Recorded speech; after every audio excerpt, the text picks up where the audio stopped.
We have an interesting subject this morning that comes to our attention frequently.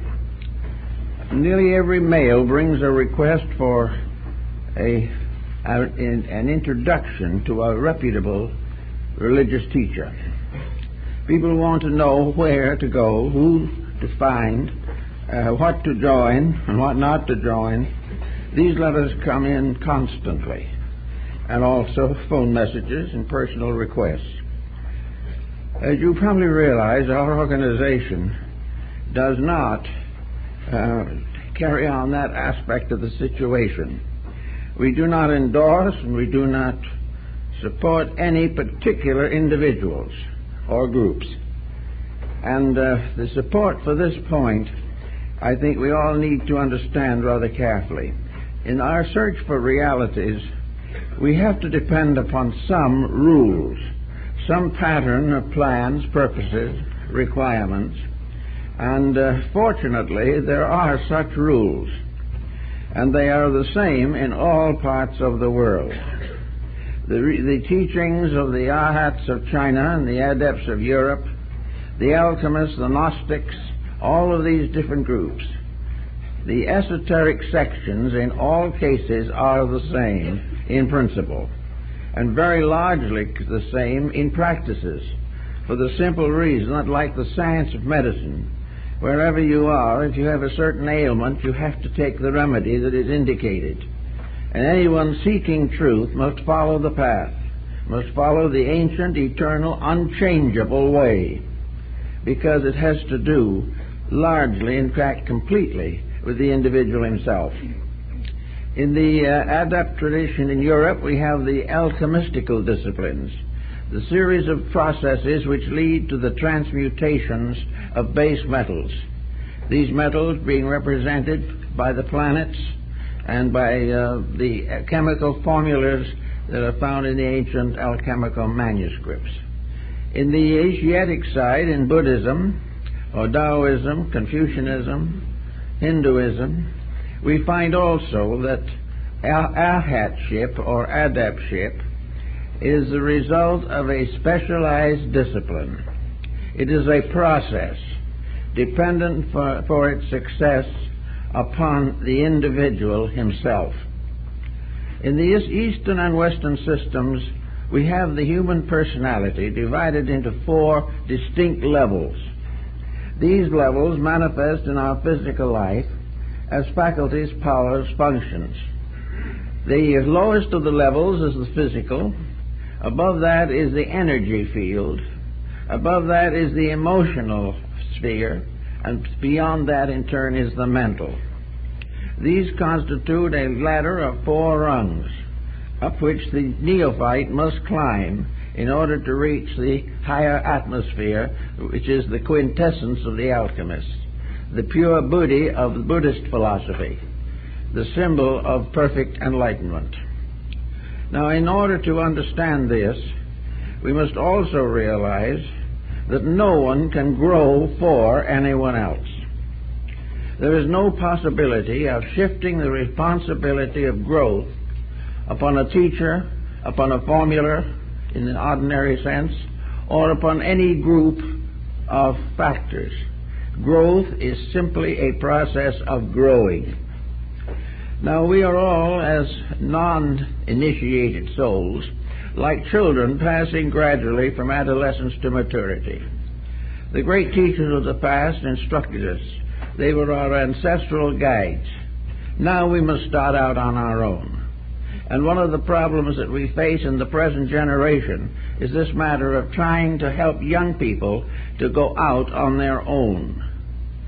First of all, they are going to anyway, because parental influence is no longer strong enough to hold them. You can teach them whatever you want to, but in the long run, most of them will do what they intend to do.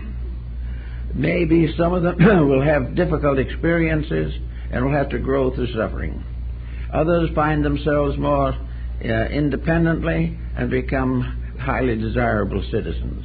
But each has to find its own way by means of the characteristics, the basic integrities with which it is endowed.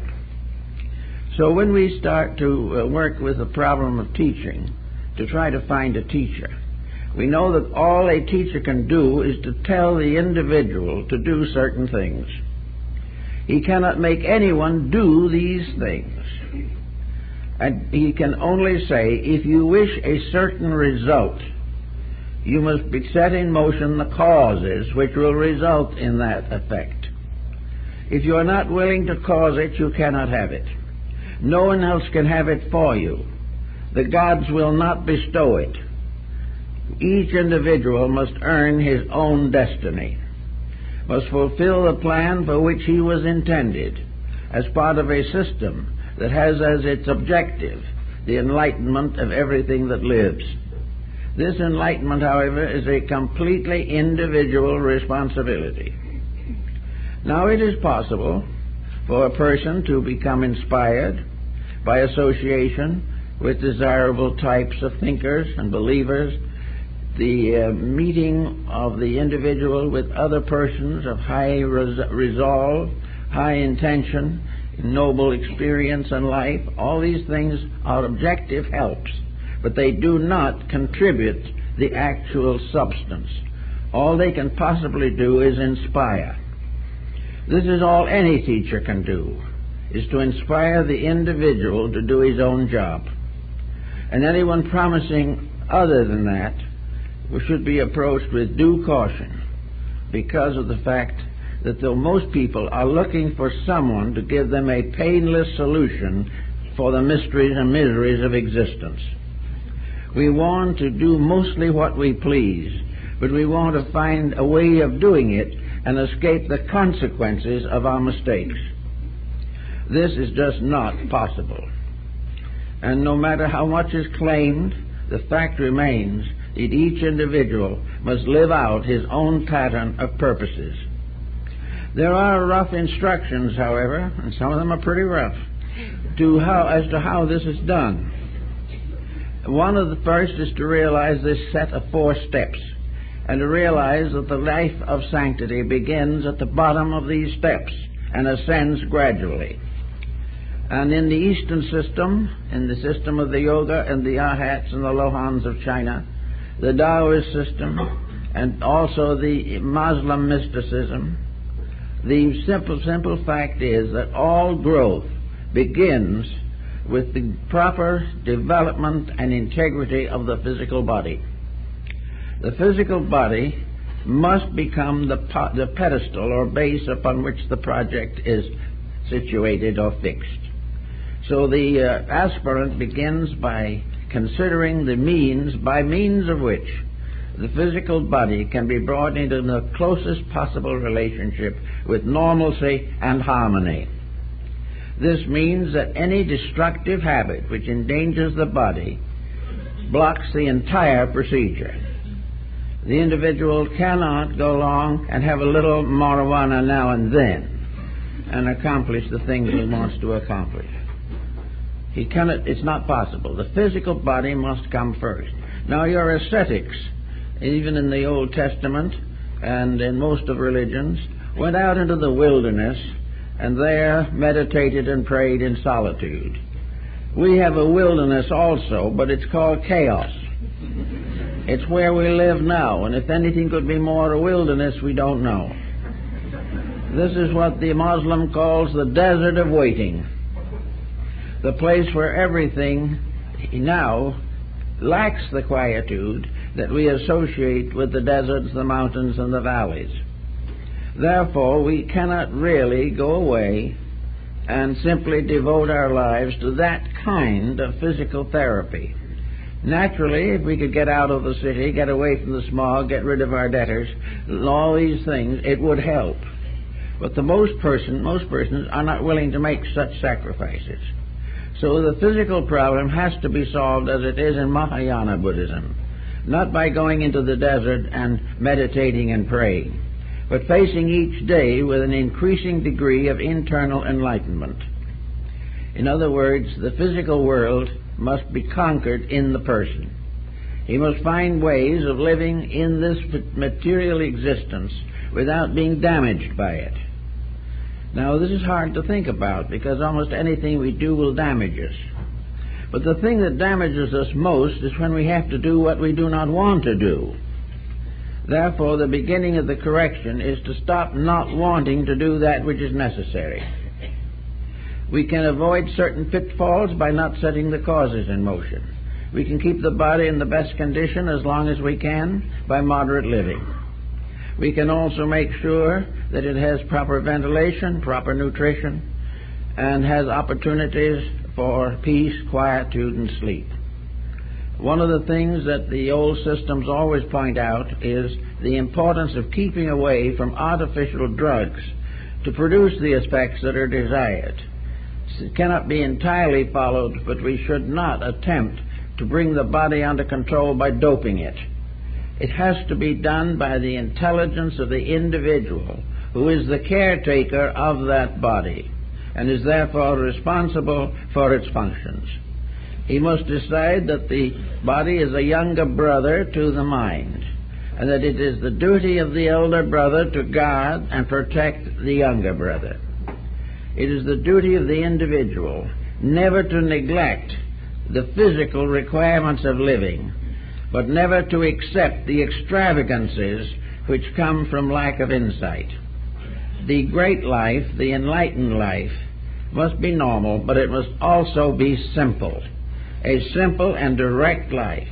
Extravagance has a tendency to damage the body as well as the rest of the organism. The process of living in this body only to use it for the fulfillment of self-centered ambitions and purposes is wrong. The body is the servant of an individual who presumably knows what he's doing. And if the person doesn't know, the body cannot follow the leadership. And without leadership, the body falls apart. So the beginning of the road that leads to enlightenment is to settle down quietly and take whatever time is necessary to make a friend of the body for the first time perhaps in our lives. Make the body a valuable and important member of our personal collective. Give the body its rights and its dues. Do not dissipate it. Do not damage it. Do not exhaust it on useless enterprises. The body is willing to be martyred to a great purpose, but never to a small one. Therefore, the body must be considered first. This means a gradual modification of many attitudes that we have. Luxuries may be more damaging to the body than they are of use, but the body endures them because the mind or the emotions wants them. And wherever the mind and the emotions lead the body to excess, there is damage. This must be carefully watched and regulated, or we will get into trouble. Now, beyond the body comes the second area, which only is workable, usable, and possible if the body has already been brought into order. We must ascend, always building upon a solid foundation. Until we have solved the lower, we cannot pass to something higher. Assuming we have regulated the body, that we have given it all that it needs, but never for a moment sacrificed its well-being for some other purpose of our own, unless that sacrifice is justified by moral expediency, by the need to give something beyond our normal. The individual who gives their life to save another life has not disfigured the body. They have given it to a purpose that is higher. That which is higher is always the basis of the realities and the right values of things. But assuming that we now live simply, that we are not subject to extravagances, that we are not dissipated, and that the body is not disturbed by any external situation, that the body is not working for something, not working for something that is worthwhile, that it is supporting an extravagance of the mind and not the need of its own integrities. So the body being settled, we pass to the second level, assuming that the body has now been disciplined as the first step of discipleship. The energy fields of vital body, etheric double of the physical, is the source of our supply of life force. It is that which animates all things and makes them alive. This aliveness is primarily turned downward. It is the aliveness, the vitality, which protects the body and makes it capable of receiving into itself stress and strain from higher causes within its own structure. Now, the vital body being an energy field, the individual who wishes to advance in spiritual matters must reduce energy pressures. They must not waste energy, because energy is life, and life is the power of God in us. Therefore, energy must be conserved. Energy must be distributed properly. We come almost under a heading of physical culture here. We have to see that the energy field is given ample opportunity to express itself constructively, but that any intemperance which wastes energy becomes a leakage in the energy field, and through this leakage it escapes and is not available for reasonable purposes. Energy to be maintained must have proper nutrition. It must have proper rest and relaxation. It must be energized by a physical body that is temperate and therefore does not waste or destroy energy. Energy cannot live unless the physical body is reasonably ordered. If it is reasonably ordered, then it can provide a proper footing for energy growth. But if the individual suddenly gets into a temper fit, the waste of energy damages both the vital body and the physical. The individual in hysteria, the person who is constantly a neurotic, the individual who starts worshiping energy waste, doing things that are not significant and not important. All energy is to be used for constructive purposes, in order that energy, which is life, a part of which has been given to us, will be used as it was intended to be used, for the greater good of all that lives. All energy which has not some justification in value becomes a dangerous factor in our composition. So energy enables us to do all kinds of useful things. It also will support us in extreme hardships on many cases. But it cannot stand or survive misdirection from below or wrong attention from above. It must be given the care and discipline necessary. Energy discipline involves one important factor: quietude. Quietude means that the human body must at certain times rest. If the energy does not remove its pressures from the body, then the body cannot rest, and the least we can expect is fidgets, and they are no good either. The individual who can't sit still, who can't keep quiet, who finds it impossible to do simple things in a simple and efficient manner, the individual has to exaggerate all actions, and finding themselves highly nervous, must take a sedation. This type of thing is deadly to the development of any higher faculties.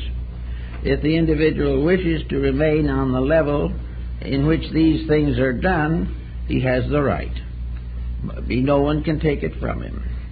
But if he wants to be better than he is now, he must correct the mistakes that burden him now.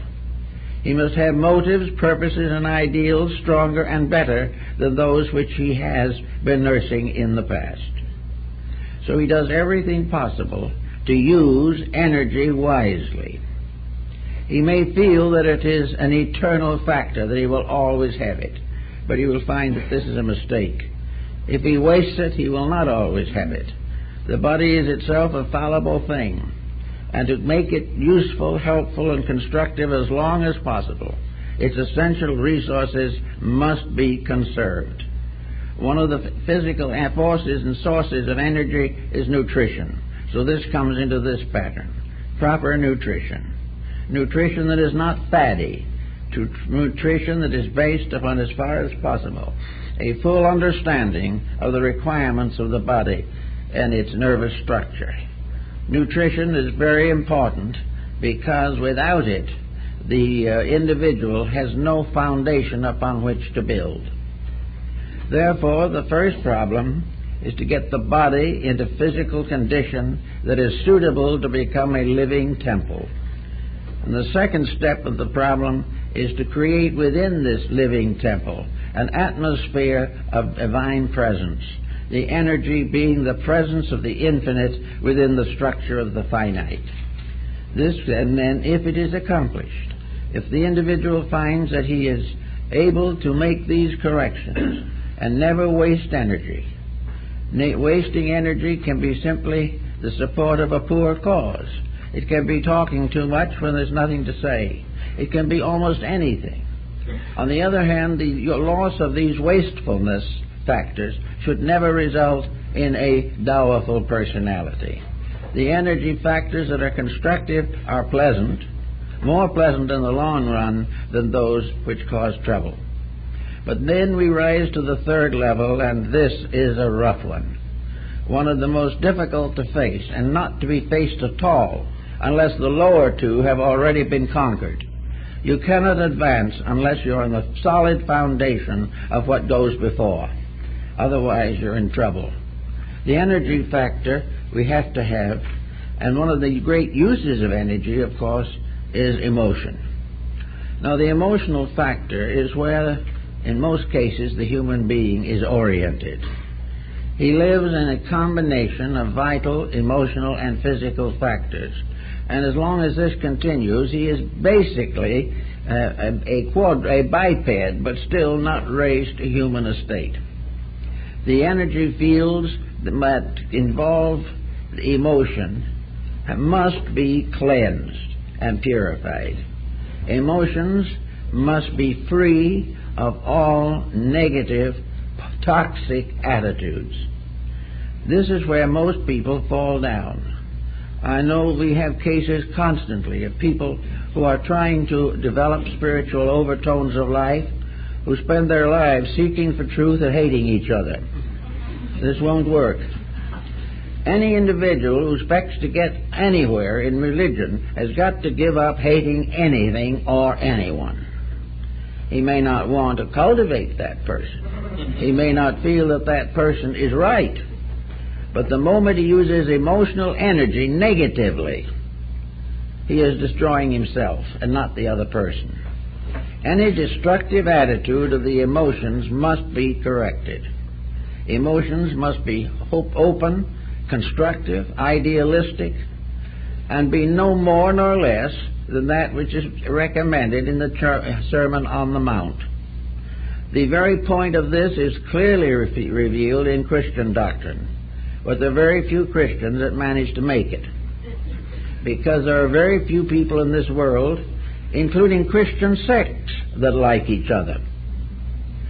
This problem of constant competition of feelings, the tremendous aggressiveness of ambitions, the determination to get back at someone, or to go on moaning through life because of a tragedy, misery, misfortune that has occurred. The person who is emotionally disturbed a large part of the time will not get any further. In fact, he won't even reach this level successfully. He won't reach it because the entire magnetic field, the various chakra centers and so forth involved in development cannot react constructively to negative human attitudes. The individual can assume that he is going to make it anyway, and he is going to try perhaps and find a teacher who will help him to be enlightened without correcting these faults. But he will find in the long run that he has simply deceived himself. There is no answer to improvement except to improve. There is no way of being better than we are now except by becoming better than we are now. And if we want to be more than we are now, we must build upon a foundation of solid achievement. Otherwise, the entire problem becomes a travesty. Now, in religious organizations, we find a tendency, especially in modern times, to overlook or gloss over lightly these problems of conduct in relationship to spiritual growth.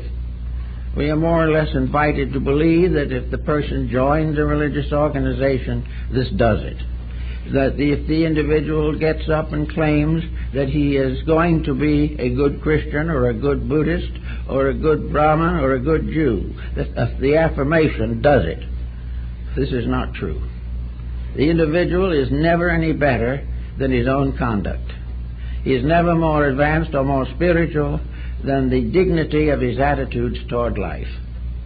Therefore, in the problem of searching for a teacher, we have to realize that our ulterior motives must be very clearly and carefully found out and corrected. Why are we looking for the teacher? Most people have very simple answers. I got a letter not long ago. The individual said, I've been miserable all my life, I'm half sick and I'm neurotic, and I want a way out to something better. Well, now that's a common kind of appeal, and you respect it. It is something to respect. But the only way this individual can get what they want is to change themselves. And anyone who promises to give them enlightenment without correcting their faults is themselves deceived or unaware of the facts. How can we change a person who is resolutely determined to stay as he is? How are we going to correct the condition or the faults of a person who is perfectly willing to correct his virtues a little more, but will not for one moment change his faults? Now, faults are funny things. On a personal level, they've broken more homes probably than any other factor in history. Second place probably is religious conflict, then political conflict, then racial strife, then national misfortunes. Everywhere in the world, man looks for peace, but he expects to achieve it by overcoming his enemy. We are right now in a heavy political situation all over the world. We are faced with the danger of a great war to create peace. And this is what happens in nations, and it happens in the individual. We cannot be happier than we are unless we earn a happiness greater than that which we have now. We cannot get over our troubles unless we correct the causes of them. And this is an esoteric doctrine that has sent the yoga student and the Zen man into the mountains for centuries, to fight this out, to come to the final conclusion that you have to be right or you will continue to suffer. Now, rightness in the case of emotions is, as you have realized, the Bodhisattva doctrine of Northern Asia is the doctrine of the love principle. Christ says to love our enemies. And now it's mostly impossible to get along with our friends, let alone our enemies. We are expected to do these things, not read about them. We are expected to look around through our own lives and say, this is a messy spot and I've got to clean it up. Or I haven't spoken to my brother in 20 years, it's now time to get around to it. Well, so he writes his brother, and his brother doesn't answer. Well, that's too bad. But he has done what he could. He tried. He must make the first step. If the other person doesn't accept that first step, that he can't help.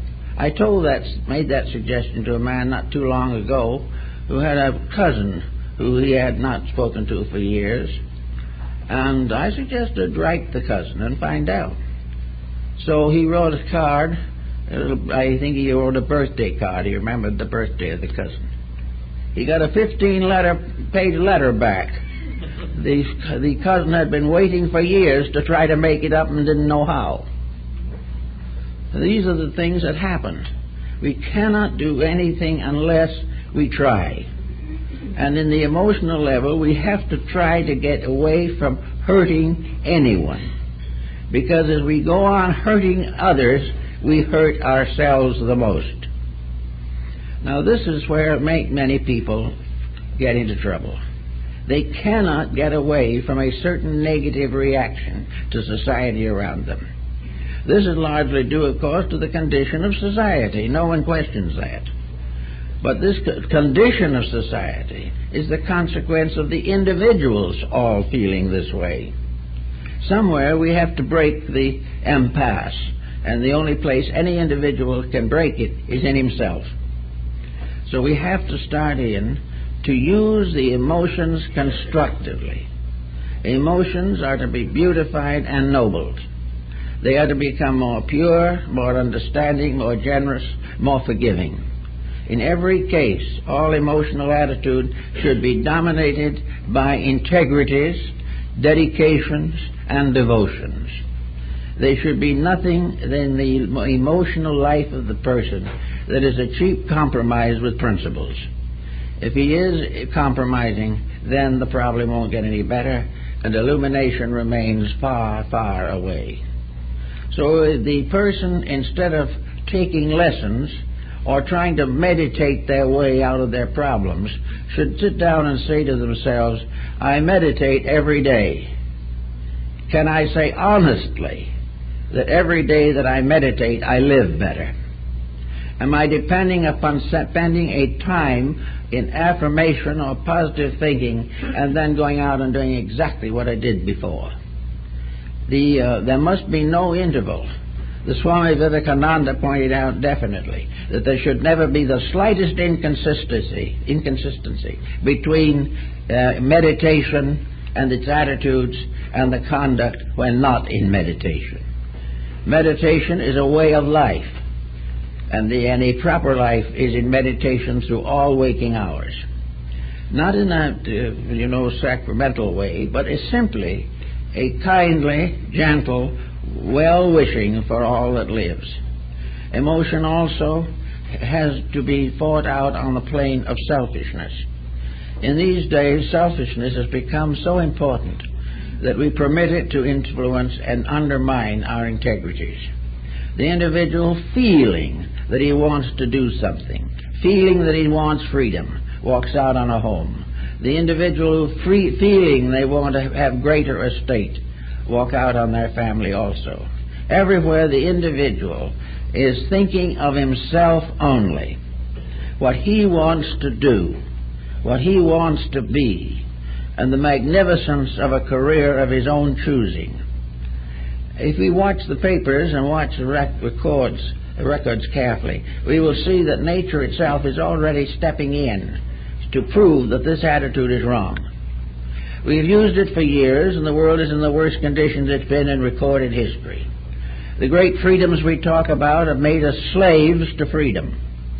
The great dominations of each other that we've talked about has produced a world of slaves. And most of all, we are the slaves of our own attitudes. So on the emotional level, it is necessary for the individual to control his own life in a friendly, loving manner, to try to do the best job he can under the circumstances, never to get the most he can for doing the least he can. The moment this happens, a strange spiritual barrier is raised which we don't recognize, we don't know about it, but it has put a block on our thinking and our understanding, and while it's there we can't go any further. It is for this reason that in the ancient wisdom teachings, the corridors and byways of the underworld, where we are all struggling, were also beset with evil spirits and monsters and dragons and all kinds of horrible and frightful things. These frightful things are wars and pestilences and disasters and plagues, all these things, and the little private antagonisms of people that go from one generation to another, passing on a hatred the cause of which is forgotten. All this type of thing is part of the emotional life, and the emotional life should be simplified into kindness. In the Buddhist philosophy, the Lord Maitreya is the next world teacher. The word Maitreya means, or when translated, kindness. Therefore, kindness is the next great avatar that must come to redeem the world. And wherever kindness ends, it must begin with us. Kindness is something that must so dominate that all negative attitudes and negative feelings are simply given up as useless. And the person finds that in kindness and forgiveness, that he will have a great sense of warmth, of integrities, of kindness, of fineness within his own nature. Otherwise, he will continue to live under the shadow of old memories, old bitterness, and this and that. Also in the emotional realm is the problem of emotionalization of our own conduct. We look back upon a life that we have lived for many years. We realize that in that life we have caused trouble and we have been troubled. We have had a difficult problem raising a family. We have had divorce or damage to our home and domestic relationships. We were left orphan or put out to adoption. All these things happened. Or perhaps we were spoiled, given everything we wanted, and brought up to believe that we live for the principle of fulfilling any appetite that we feel. This again is a great detriment. But in all problems we have to look back upon the emotional background of ourselves and remember how we felt and why we felt, and say to ourselves very simply, are these old emotions still hurting us? That is really one of the bases of psychoanalysis and psychotherapy. Most people who are neurotic or frustrated are in trouble largely because of their own memories. Memories that hurt, memories that seemed unfair, memories that made them hate their parents or their grandparents or their own children, memories that separate people because of dismal notions and reverberations out of the past. This type of memory problem is very difficult to work with, but it has to be worked with. The only way you can get over a bad memory is to find out why it was necessary. If the individual could take the memories that he has and transmute them in terms of experience, he would find that everything that happened to him was tremendously important, and he might be grateful indeed for circumstances that he now regards as terrifying or terrible. Each thing that happens to him was an opportunity to grow. Each misfortune is an opportunity to rise to a higher level of personal integrity. Each heartache is the possibility of transforming this attitude or this emotion into a great and deep recognition of universal unity of life. Each person can take his own memories, and by understanding them correctly, he can use them to grow with rather than to allow to hurt him. Nearly always a memory that hurts is a memory of an action that we have never learned to understand, never learned to affect, and never learned to get along with. So we have these problems on the emotional plane of life, and we must come out of it with a kindly attitude, a willingness to bless regardless, and a perfect willingness to see others succeed more than we do, advance better than we are, and take life as a series of disciplines in which integrities do work out. We find time after time that the individual who has had bad times and has lived through them successfully has become fortunate in all respects. It is a case of living through it and growing with it, and not allowing oneself to turn into a dope addict or an alcoholic because of a miserable childhood. All of this is an emotional frustration. It's there, and maybe the individual in any certain case may not be able to handle it in this embodiment. But if he can handle it and doesn't do anything about it, he has no right to say that he is searching for a higher level of understanding and insight. Or if he says he is trying to, he should take into consideration that he will never make it until he changes himself. Now, beyond and above this, we have the next level, which in Jnana Yoga represents, in a sense, wisdom, the mind. Now, the mind is probably the most important instrument that we have, but it has much the quality of an atomic bomb by which it was brought into existence. The mind is an attitude of individuality. The mind separates the individual from all other individuals, at the same time that it bestows upon him the ability to recognize a possible kinship with others. The mind itself is a separating force working mostly downward into the material life. It is the reason why some people are paid 10 times what they're worth, simply because the mind has caused them to become indifferent to integrities. The mind can cheat and justify it if ambition is strong enough. Therefore, the mind is the power of the individual to compete successfully with other individuals. It is the power of a nation to compete with other nations and the instinct to do so. The mind is forever seeking and conspiring to advance the estate of the person, not the estate in terms of divine insights, but the estate in the terms of physical success. And yet the mind is not that negative an instrument, is not intended to be so used.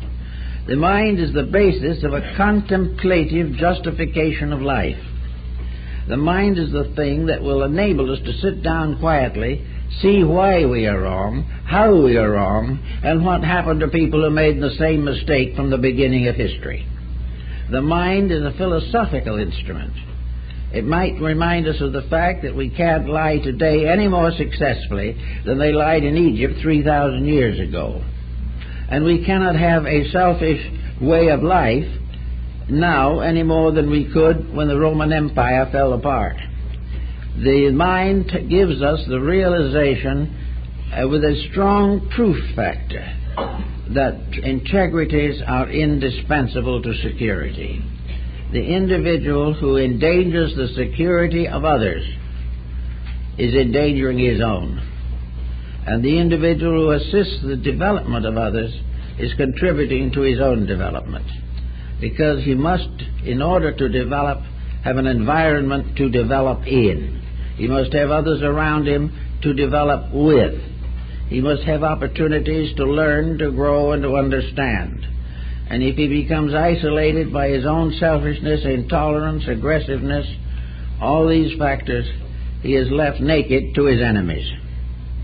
So the mind is something that someone may say would be a good basis upon which to discuss the problem of a teacher, what we need in the form of a proper instructor. A teacher in this case must be as it is in school. A teacher teaches arithmetic, he teaches geography, teaches history, and a little grammar. A little weak on the grammar at the moment. But the fact remains that the teacher passes along the instruction that has been accumulated out of the past. Now, this instruction is useless and worthless unless its morality is recognized. Unless instruction shows why people got into trouble and shows how they got out of it if they did. If instruction doesn't teach us to correct our own faults, develop our own virtues, and establish an integrity in life, then this instruction is worthless. And more or less this is what is happening. The instruction teaches us now how to buy and sell stock.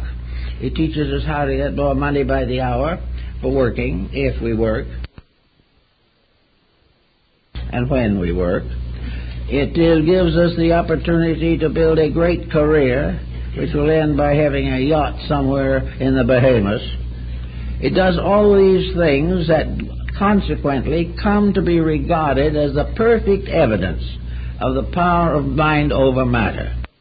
Consequently come to be regarded as the perfect evidence of the power of mind over matter.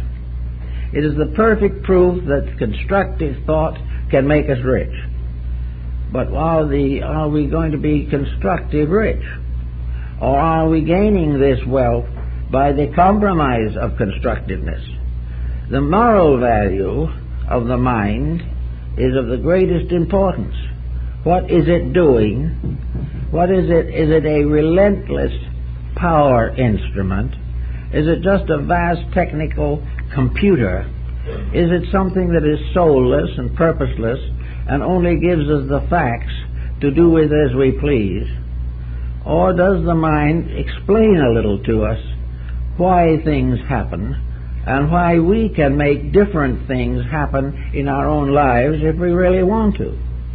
Is the mind serving us?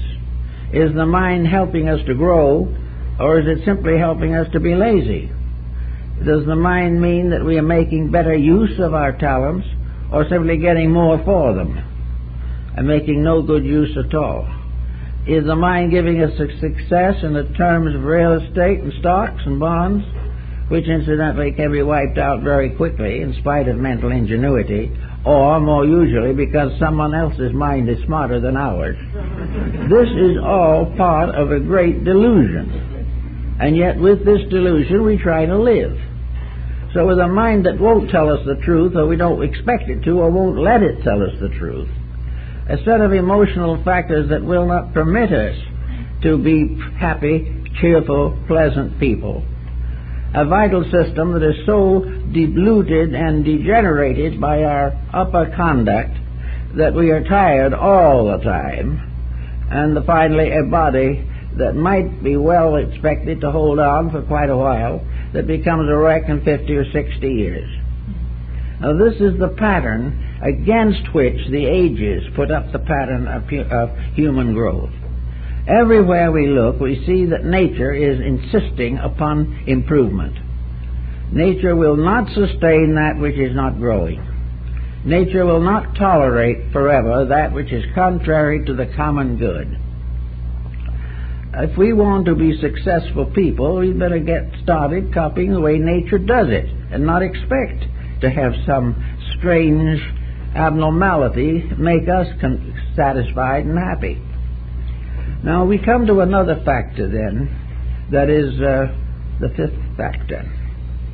We can call it what we want to. The Buddhist calls it Buddhi, or the Bodhi of upper intelligence. It has sometimes been called the divine mind. It has been called the upper mind, the psychic mind, the soul mind.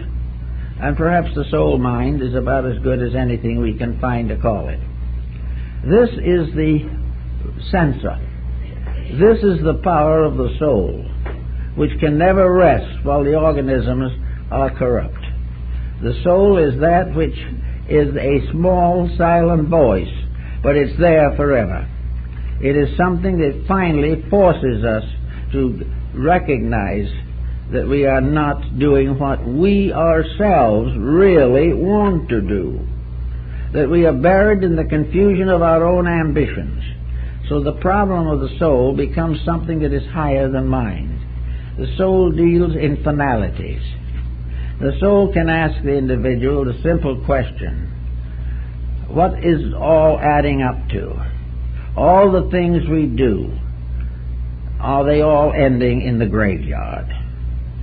Is materiality an acceptable attitude? The mind, under certain conditions, particularly if it moves in a sophisticated set, will say, yes, I can be an atheist. I don't necessarily believe in anything, because if I believe in something, I'm apt to have some of my ambitions curtailed. If I believe in God, I cannot do these things which are disobedient to every record we have of divinity, therefore let's eliminate divinity. They believe this. They say that the universe is what we make it every day, nothing more, nothing less. It's a machine. And it's a kind of a computer that apparently makes as many mistakes as our new computers make. And that's numerous. But the universe is not a computer. The universe is a mass of obvious intelligence. It is the most supreme example of a wisdom beyond comprehension by man. The universe is a tremendous living organism which, in spite of anything we believe or do not believe, is always right. We cannot break its rules. They are bigger than we will ever be. We have to live within it. Therefore, the psychic part of man, the soul, says very simply, what is a man worth when he has lost all his worldly goods? Answer, he is worth exactly what he was before.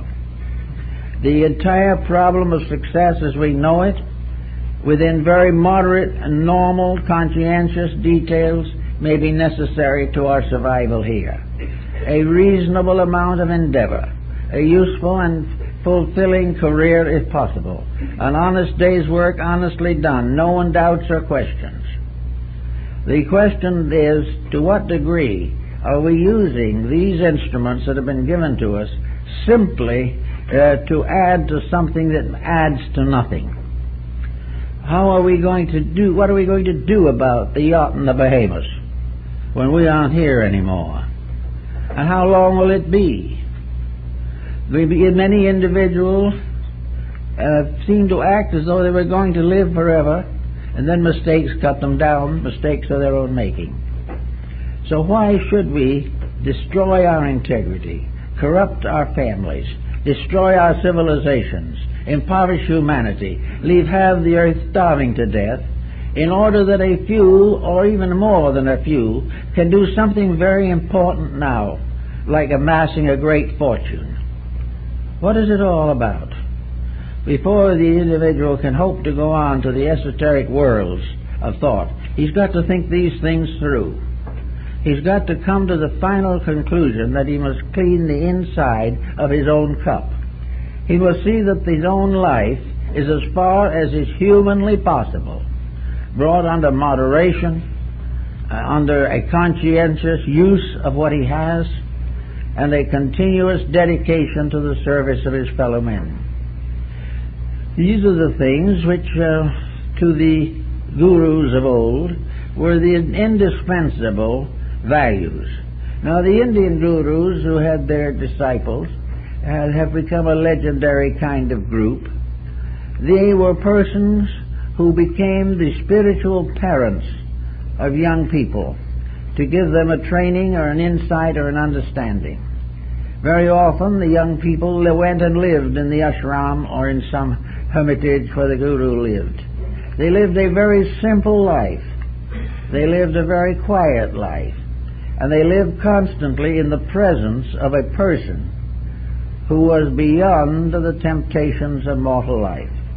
The guru was a living embodiment of the teachings that they hoped to come to. The guru had no material possessions. All his worldly goods was a lota, a bowl which was to be his begging bowl. He had a few little strips of cloth, a bead or two around his neck, a dhoti around his waist. This was all the material possessions he had. He lived only to help and educate and enlighten his disciples. Therefore, for these young people who lived with him for 5 or 10 years, day or night and night, he became a living example of being exactly what he taught. Now, this is very important. He gave the example of no exploitation. He offered nothing to the disciple except the right to grow. He offered no satisfaction, no end to personal problems, but only a quietude which would cause these problems to solve themselves.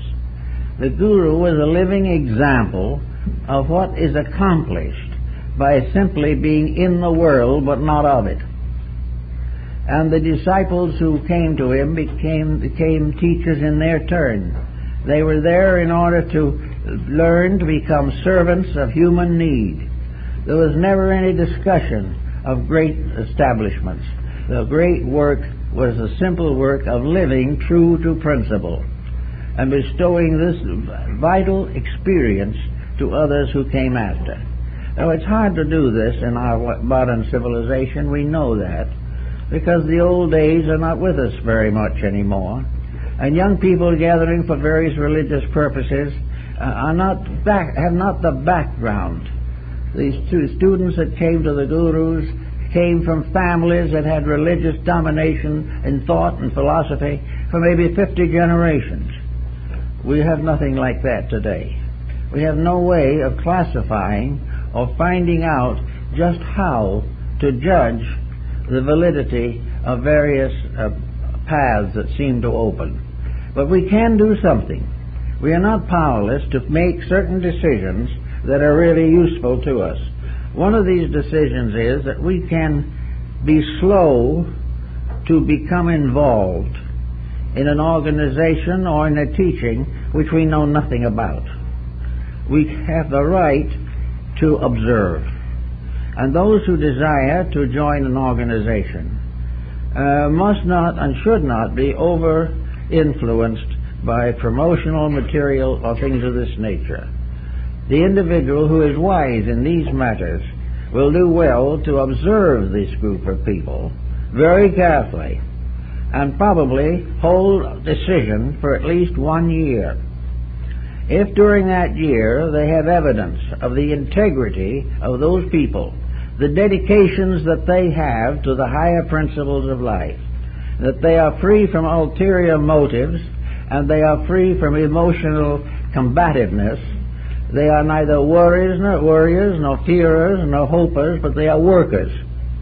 If in the end of a year it proves conclusively that this group is getting along well together, that kindness has been born among them, that friendship is their common term, and that they are dedicated to a purpose that is commendable.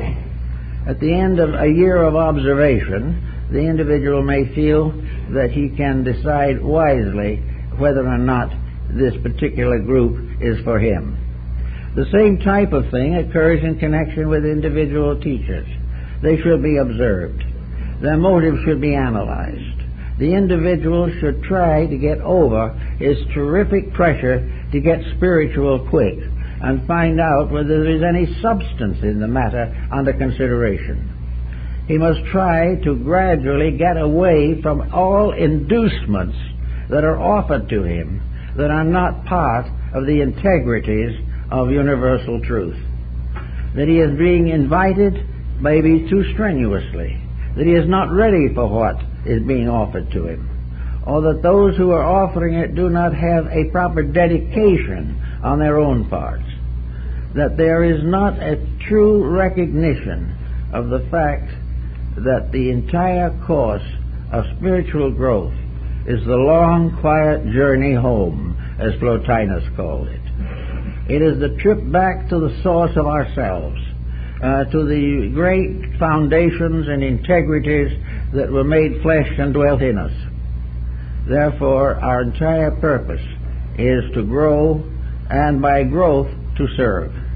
And this gives us one more final attitude about the matter, and that is, what do we expect to be if we grow?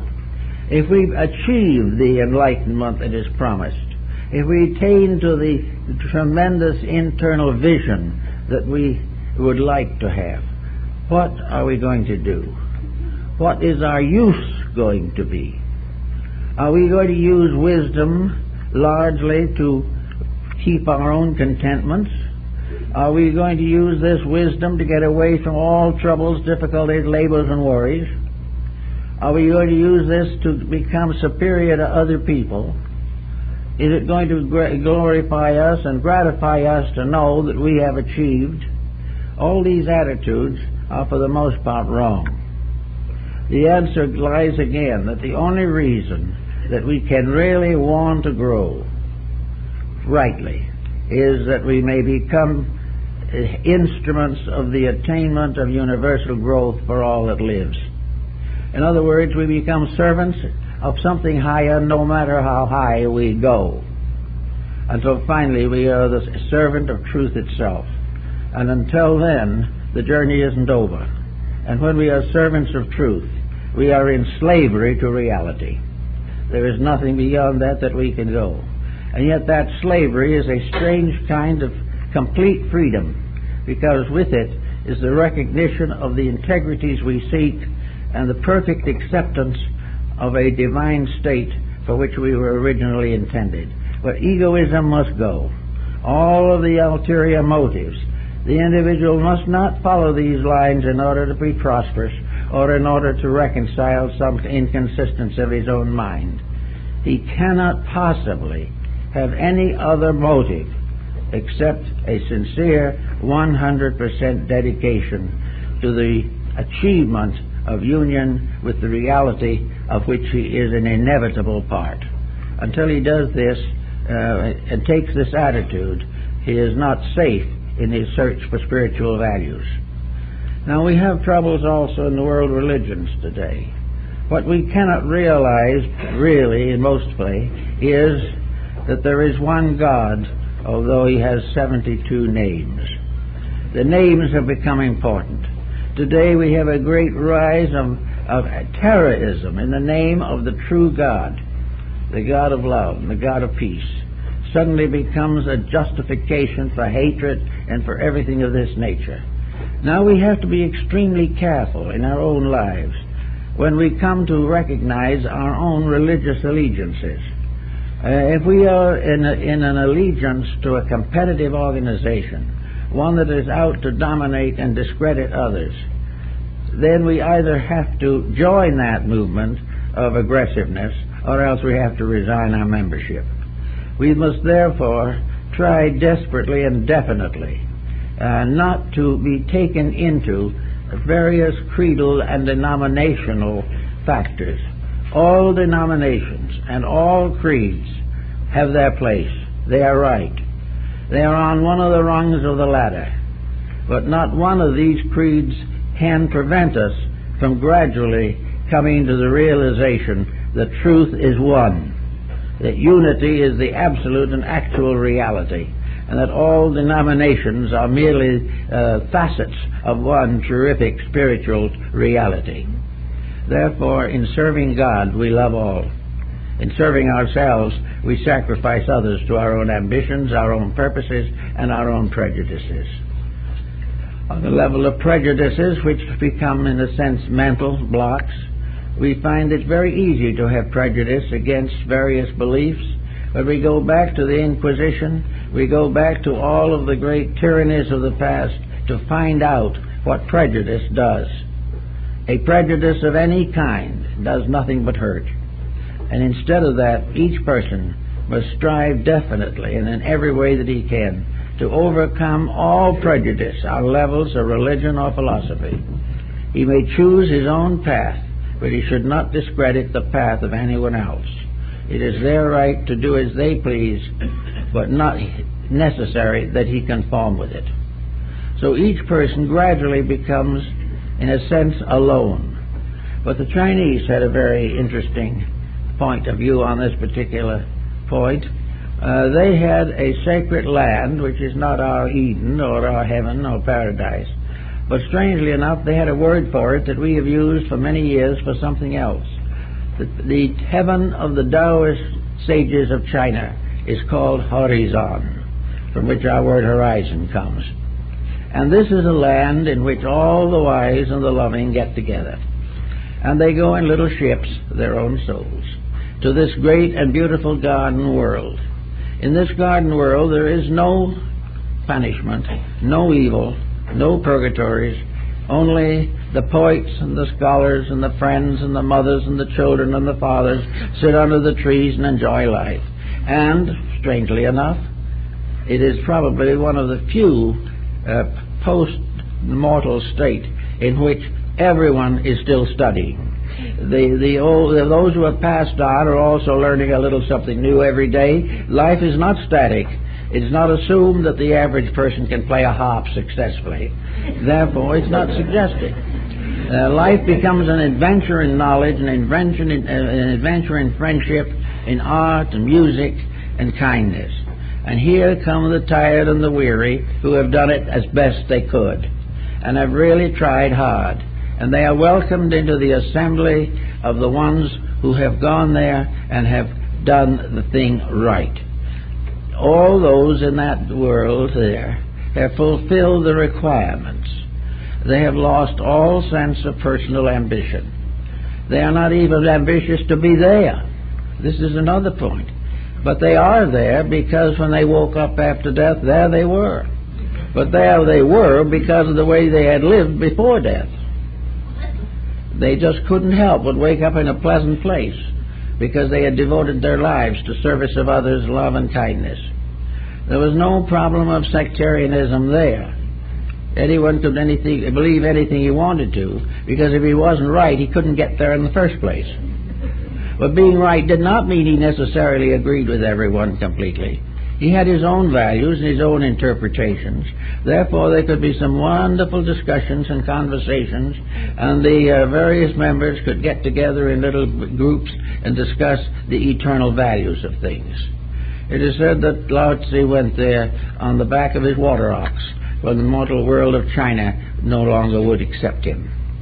So everywhere in this philosophy of ideas, there is a reward, and whether it is horizon, the land beyond, or simply that which is beyond our horizon at the moment, we are all working towards one thing. We are working towards happiness, friendship, kindness, and love. We are working for a better place for our children and their children. We want to have happiness for them, because only in the happiness of others can our own happiness be established. We want to live straight and square and fair, and we would rather live very humbly than compromise the principles which are the basis of life. So under those conditions, the person can attempt to enter the path of wisdom. He can find the way of teachers, the way of knowing what to do. But in each case, the teachers come only when the individual or the disciple attains a certain level. If the person completely controls the physical body and its various functions, there will in due time appear the teacher to tell him what to do next. As the Hermetic axiom of Egypt was, when the disciple is ready, the teacher is there. But the teacher, you can't go out and find him before you're ready, and there's no use trying. And when you're ready, there's nothing you can do, because you will find that which is next comes to you. Only, however, if you have kept the rules, kept the life, kept the values, and kept the integrities. So there is no need to worry about rewards or anything of that kind. The reward of growth is growth. The reward of individual integrity is to build a better world for everyone else and a happier life for yourself. There are integrities in life, and way back in the period of the god Nebo, in the ancient Babylonian and Chaldean tablets, there is a very simple type of instruction for man which he has never outgrown. One says, when a man builds a house, he shall use good materials and shall cheat in nothing. And if he does cheat, he shall be penalized. An individual who sells something will be punished by God if what he sells is not of the quality represented. And this was 3,000 or 4,000 years ago. But no matter what we do or how hard we try, we will never make those thoughts untrue. They cannot be changed. And if you don't believe that, watch what's happening today and see how everything is being shotted and nobody is happy about anything. The integrities are the basis of spiritual growth, and the life and the race and the people who have achieved integrity will have no problems to worry about here or in times to come. So don't worry too much. If you're interested in finding out a little bit about the integrities of life, history is a good start. It's very impersonal, and if it's well written, it tells you what happened to other people when they did the things we are doing. We will learn when they did it right what happened that was good, and when they did it wrong how punishment was inevitable. From these things and from the study of comparative religion, you will come to understand the principles of integrities. You will come to understand the importance of the realization of universal brotherhood. You will come to the realization of the importance of accepting the normal responsibilities of life, not only with resolution, but with joy. That everything that is necessary is right, and that it's our privilege and opportunity to understand these right things and rejoice in them. We should not feel that a virtue is something we must sacrifice much for. A virtue is something that will help us not to sacrifice our entire life for nothing. So all these points and principles are part of the problem of teaching. Now, what shall we say about how you're going to recommend this to somebody? I think the only way to do it is to realize that in the world today there is an abundant literature by various religions of all times, by means of which the individual can get a brief summary or an elaborate discussion of the great integrities of life and the moral values which mankind has experienced through thousands of years of life. These various instructions will tell the person what good people have thought, what wise people have tried to live, and it will also help us to realize why today we honor and practically deify a handful of great dedicated spiritual persons who have become the foundations of civilization and of everything we hope for, everything we believe. We remember Jesus, who had no place to lay his head, but today is probably the most universally honored of human beings. We believe and recognize the great values that have come from dedication to principles. And we realize that these dedications are not dead, that we will never be so wise and scientific that we can get along without honesty. But all real science will lead us back to honesty. We must gradually recognize the use of knowledge. Knowledge is to prove to us the things we need to know, not that we hope, but that which we know. Therefore, science is to give us a new skill to understand the universe so that we may obey it and venerate it. Art gives us a new instrument by means of which we can picture forth our own inner interpretations of universal beauty. Music is indeed the music of the spheres that Pythagoras heard. It is the power to put all arts into a harmonic relationship. Music is the symbolism of universal harmony, and when it is variously distorted, it destroys its own consequences.